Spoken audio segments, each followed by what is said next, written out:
안녕하세요. 날마다 기막힌 정화의 박주영 목사입니다. 오늘도 새로운 하루 주님의 은혜와 평강이 여러분들과 함께 하시기를 바라겠습니다. 이곳 뉴질랜드는 이제 겨울 날씨라서요. 날씨가 제법 쌀쌀합니다. 한국은 지금 여름으로 가고 있겠죠. 사계절이 뚜렷한 대한민국의 날씨 참 그리울 때가 있습니다. 여러분들은 향수를 쓰십니까? 이곳 뉴질랜드에 있는 사람들은요. 대부분 향수를 애용합니다. 그러니까 10명 중에 9명은 향수를 뿌린다는 것이죠. 그만큼 향수라는 것은 겉모습뿐만 아니라 자신에게서 좋은 냄새도 풍길 수 있는, 자신을 피할할 수 있는 아주 좋은 도구가 됩니다. 오늘은 고린도후서 2장의 마지막 부분을 보겠는데요. 2장의 마지막 부분의 주제가 향기라는 것입니다. 우리 그리스도인들은 과연 어떤 향기를 풍겨야 될까? 오늘은 한번 이것을 한번 생각해 보도록 하겠습니다. 바울은 지금 고린도 교회의 문제를 해결하기 위해서 지금 고린도 전서와 고린도 후서의 말씀을 기록하고 있는 것인데요. 사실 사도 바울의 사역은 대부분 이방인들을 선교하고 개척하는 가운데서 어려움을 겪었었던 일들이 대부분이었습니다. 그런데 고린도 교회의 문제는 좀 달랐어요. 바로 교회 안에서, 그것도 대부분의 문제가 바울 때문에 일어난 사건이라는 것을 보면서 바울은 너무나 괴로워했고, 또한 이 문제를 풀러 고린도 지역까지 갔지만 고린도 교회 성도들의 마음이 냉담을 통해서 다시금 에베소로 돌아와야 되는 그러한 가슴 아픈 방문도 경험했어야 됐습니다. 그런데 엎친 데 덮친 격으로 바울이 에베소에도 있기가 어려웠다는 거예요. 바울이 절치부심하고 에베소에 있었을 때 하나님께서는요, 계속해서 푸싱하시면서 바울로 하여금 너의 사명이 뭐냐? 너의 사명은 이방인에게 복음을 증거하는 거야. 그렇게 하면서 바울로 하여금 마치 쫓겨나듯이 데메드리오 사건을 통해서 바울이 에베소에서 마케도냐를 거쳐서 드로아로 복음을 증거하게 됩니다. 복음의 문이 열리고 영혼에 대한 열매가 있음에도 불구하고 바울은 중도의 복음 전도를 하차하고 마케도냐로 와서 고린도 교회 소식을 가지고 있는 디도를 기다리고 있었다는 것입니다. 한마디로 말해서 바울은 이 고린도 교회 문제가요, 마치 체한 것처럼 그런 불편한 상황 가운데 있었다는 것이고, 또 영적인 슬럼프 가운데 빠져 있었다는 것이죠. 그런데 바울이 디도의 소식을 듣게 됩니다. 고린도 교회 성도들이 회개하고 변화되기 시작했다는 거예요. 여기서 바울이 한 것이 있었나요? 예, 한 가지 하나 있습니다. 눈물로써 교회를 위해서 기도했다는 거예요. 그 외에는 바울이 할 수 있었던 것은 아무것도 없었습니다. 그런데 주님께서 이 고린도 교회에 역사하셔서 성도들이 회개하게 하시고, 바울이 전했었던 고린도전서의 말씀대로 교회의 치리의 문제, 교회의 권징의 문제를 하나하나씩 해결해 나가고 있었다는 것입니다. 이 소식을 들었을 때 바울이 어떻게 말했습니까? 그리스도 안에서 이기게 하시고. 그런데 우리가 성경 공동 번역에 보게 되면 우리가 이긴 게 아니에요. 바울이 이긴 게 아니에요. 내가 항복함으로 주님이 이기심으로 그 개선 행렬에 나는 주님의 포로로서 끼어서 주님을 따라감을 통해서 내 앞에 앞장서 가시는 주님이 승리케 하시는 그 승리를 바울이 맛보기 됨을 통해서 그는 감사하고 하나님께 영광을 돌렸다는 것입니다. 그런 가운데서 오늘 바울은 우리에게 그리스도의 향기에 대해서 말씀해주고 있습니다. 우리는 구원받는 자들에게나 망하는 자들에게나 하나님 앞에서 그리스도의 향기니, 신실한 그리스도인들은요, 언제 어떤 환경에 처한다 할지라도요, 오직 예수 그리스도의 향기가 나는 사람이라는 거예요. 어느 목사님의 간증을 제가 들은 기억이 있습니다. 큰 교회에서 그분이 부목으로 있었을 때 어느 날 어떤 성도님께서 식사 대접을 하시겠다고 전 목회자들을 초대한 거예요. 당시 목사님께서 계셨던 그 교회는 상당히 컸던 대형 교회였다고 합니다. 전 교역자가 80명이었다는 거예요. 그 80명의 식사를 어떤 성도님께서 대접한다는 것이죠. 정말 만만치 않은 식사비가 나올 수밖에 없었습니다. 더군다나 뷔페를 갔었다는 거예요. 그런데 식사를 다 마치고 나서 담당 교구 목사가 간단하게 식사를 대접한 그 성도님에게 인사말을 드릴 수 있는 시간을 잠깐 내주었습니다. 그런데 그 목사님께서 자기 평생에 정말 잊을 수 없는 식사가 되는 그러한 말을 그 성도님에게서 듣게 된 것이죠. 이렇게 말했다는 것입니다. 사실 저는 내일 회사가 어려워지게 되어서 내일 폐업을 하게 되었습니다. 그래서 여기까지 인도해 주신 하나님께 감사한 마음을 어떻게 갚을까 하는 생각에 주의 종들에게 식사를 대접해야 되겠다는 감동을 주셔서 이렇게 식사를 대접하게 되었습니다. 제가 앞으로 다시 일어서게 될지, 못 일어서게 될지, 그것은 주님의 뜻에 달려있는 것이고요. 어쩌면 여러분들에게 제가 드릴 수 있는 이 식사가 마지막이 될 수도 있지만, 그래도 맛있게 드시고 생각나실 때마다 저를 위해서 기도해 주시면 감사하겠습니다. 여러분, 얼마나 감동적인 말입니까? 자신은 지금 내일 회사를 망하게 돼서 폐업하게 됐어요. 그런데 여기까지 인도해 주신 에베네스를 하나님께 감사함을 통해서 그 감사를 어떻게 표현할까? 내가 마지막으로 하나님 앞에 드릴 수 있는 감사가 무엇일까? 그렇게 생각하면서 자기의 교회에서 열심히 수고하시는 교육자들, 주님의 종들에게 식사 한번 대접하자. 이제는 내가 망하게 돼서 언제 다시금 내가 식사를 대접할지 모르니까 마지막으로 한번 주님의 종들에게 맛있게 식사 한번 대접하자. 이것이 그분의 소원이었고 정말 어렵게 힘들게 돈을 모아서 그날 식사를 초대한 것이었어요. 여러분, 이 간증을 통해서 그리스도의 향기가 진하게 나오지 않습니까? 그분 안에 계시는 주님, 세상적으로 볼 때 그는 실패한 모습일지 모르지만 그리스도 안에서는 그는 정말 승리하는 믿음을 가지고 있었던 거예요. 자신의 모든 행사를 여호와께 맡기는 그 믿음의 모습, 그리스도의 향기가 진하게 느껴지지 않습니까? 잠언 16장 3절 말씀, 너의 행사를 여호와께 맡기라. 그러면 내가 경영하는 것이 이루어지리라. 여러분, 이 세상의 그 어떤 부자보다도요, 하나님보다 부자일 수가 없어요. 하나님보다 뛰어날 수가 없어요. 우리가 그 하나님을 신뢰하며 나아간다고 한다면 저와 여러분의 인생이 그리스도의 향기로서 풍기게 될 줄을 믿습니다.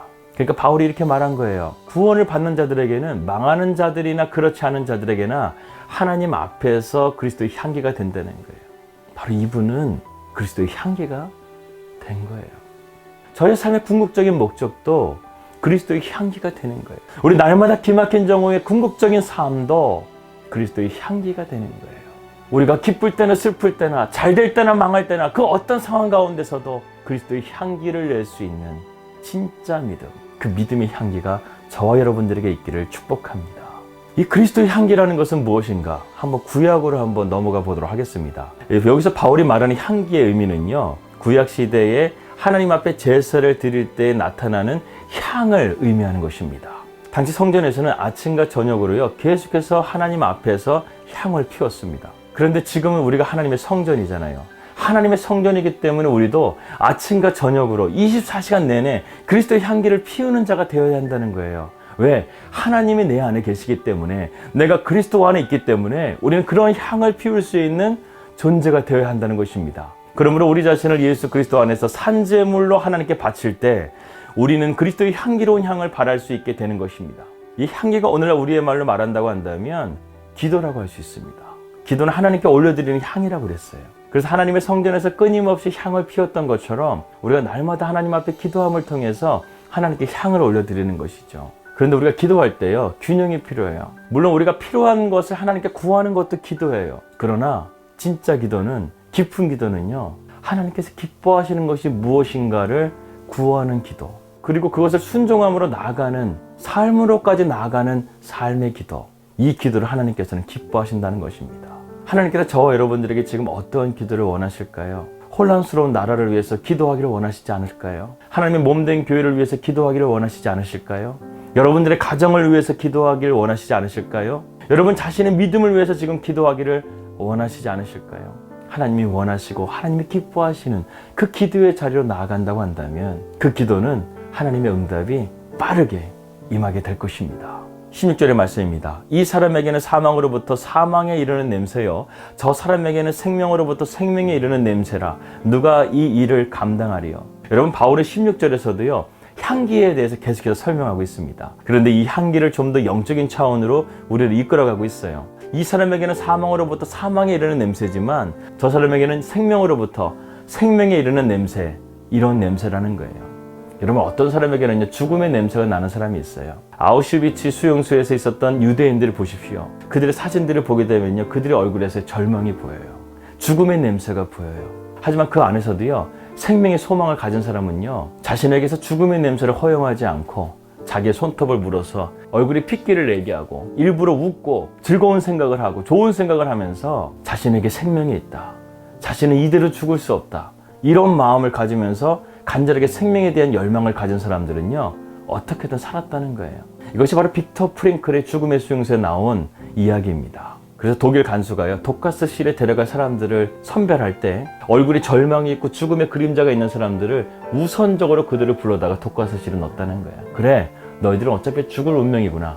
그렇게 해서 그들을 데려와서 독가스 실에 집어넣었다는 거예요.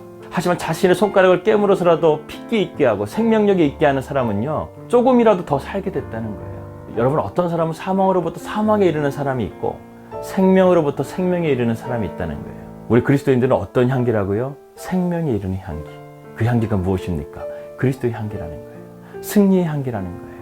그래서 여러분, 신앙이라는 것은요, 분명한 거예요. 모호하지가 않습니다. 오늘날에는 신앙의 회색지대를 살아가는 사람들이 너무나 많습니다. 이것도 아니고 저것도 아니고 자기 중립적으로 살아가는 사람들이 많다는 거예요. 그러나 여러분, 신앙은 중립이 있을 수가 없습니다. 언제나 신앙은요, 확실한 믿음을 우리에게 요구하기 때문에 그래요. 그래서 세상 사람들은요, 기독교를 합리적이지 않은 무식한 종교라고 말합니다. 믿음만큼은, 하나님의 말씀만큼은 타협이 없기 때문에 그래요. 그렇다고 해서 기독교가 세상을 외면했습니까? 아니라는 거예요. 여러분, 기독교의 정신은요, 철저하게 이타적인 사랑이에요. 나만 잘 먹고 나만 잘 믿는 신앙이 아니라는 거예요. 더불어 함께 믿음을 세워가고 하나님의 공동체를 세워가는 것, 이것이 바로 교회이기 때문에 교회는 세상을 외면하지 않고 그들을 구제하며 가난한 자들을 돕는 일에 대해서 언제나 앞장서 왔어요. 하지만 신앙만큼은 그들은 포기하지 않았다는 거예요.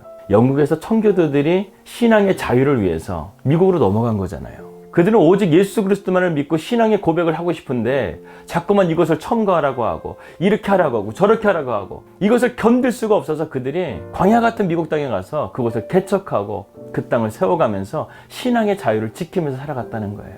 여러분, 그만큼 우리가 믿음을 지키는 것 중요한 것입니다. 우리가 믿음이 흔들리게 되면 세상 가운데 무너질 수밖에 없는 거예요. 흔들릴 수밖에 없는 거예요.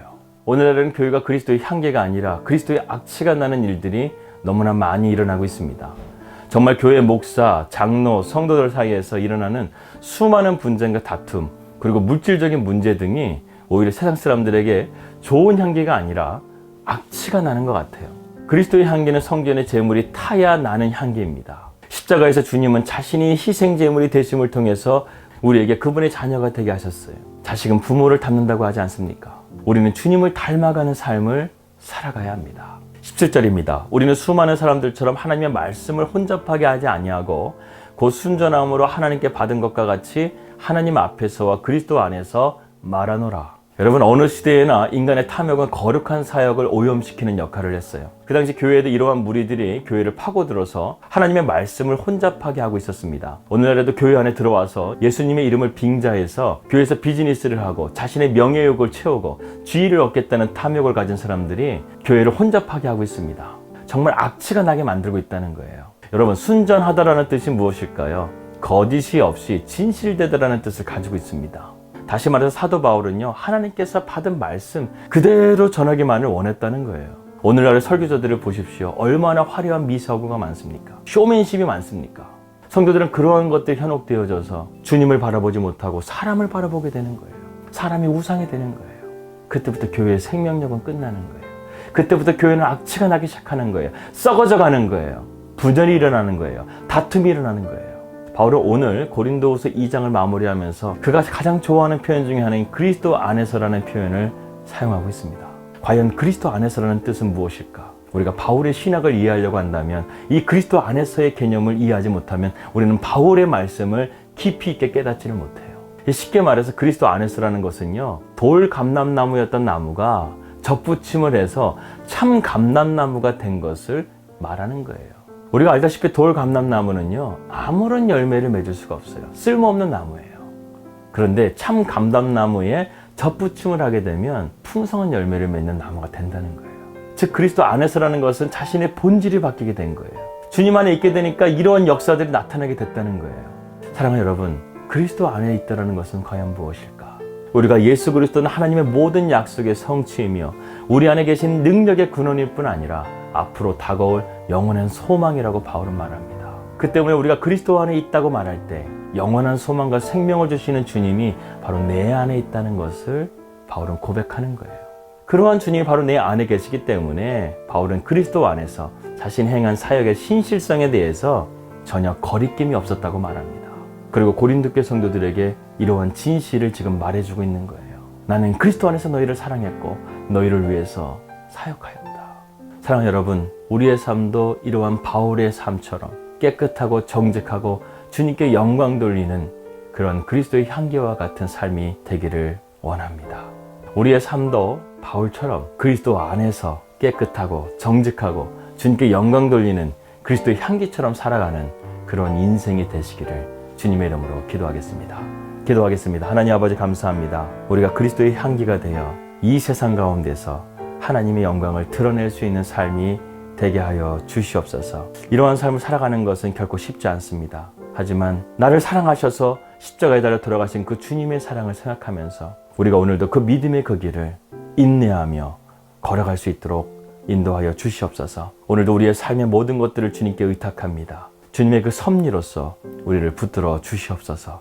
예수님의 이름으로 기도하였습니다. 아멘. 예, 저와 여러분의 삶이 그리스도의 향기가 넘쳐나는 삶이 되기를 축복합니다. 평안한 하루 되시고요. 저는 내일 뵙도록 하겠습니다. 우리 믿음으로 승리합시다. 할렐루야.